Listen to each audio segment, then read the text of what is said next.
Unang-una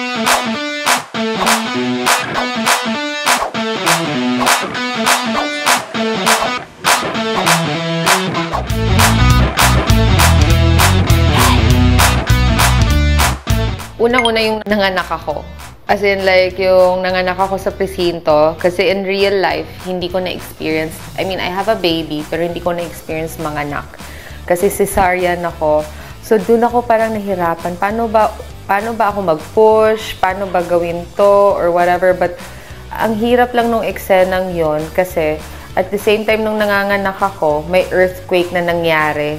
We had to do the scene many times. So, mahirap siya gawin. Kasi, syempre, pag nag-earthquake, so, pag mali yung nagawa mong eksena, nayanig na yung buong lugar. So, uulitin mo na naman i-set up kasi mali yung nangyaring eksena. So, ang hirap lang kasi paulit-ulit mo siyang gawin. Meron kami eksena na we will get into an accident. Basically, plane crash siya, pero hindi naman yung sobrang aksidente. You will be saying pilot terminologies that yun, I had to ask my pilot friends. Tapos iba yung dialogue natin sa script, iba rin yung dialogue sa toong buhay. So I wanted as much as possible to be realistic. But yun nga, magka-crash kami, ba't lalandiin ako ni Divina. So, it's more of the emotions of panicking while flying the plane, while doing yung medyo masama ang panahon.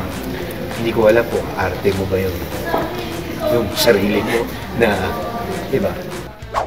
I think every scene is really difficult for me because it's like there's a lot going on. I'm playing a different kind of contrabida this time. She's fun, she's fierce, she's funny, she's tactless, she's a social climber, and she's just a character. Pero para sa akin, it's like I'm learning a whole new language kasi iba yung pagtatagalog niya. So, bawat eksena, iniisip ko yung accent ko, yung vowels ko, kung tama yung mga Tagalog words ko. Kahit na nagtatagalog naman talaga ako, iba siya sa akin. Iba yung pagbigkas niya ng mga Tagalog niya. So, para talaga ako nagla-learn ng new language, but at the same time, I have to act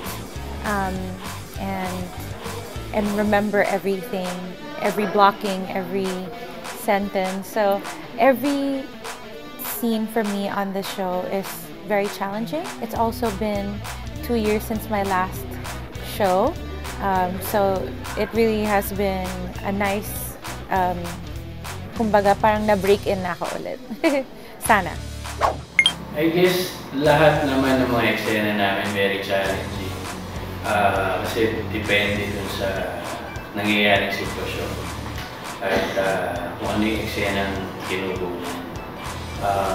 Pero in my part, siguro yung sa amin ni Sofia na may mga revelation. So, yun ang medyo mabigat actually mentally and emotionally.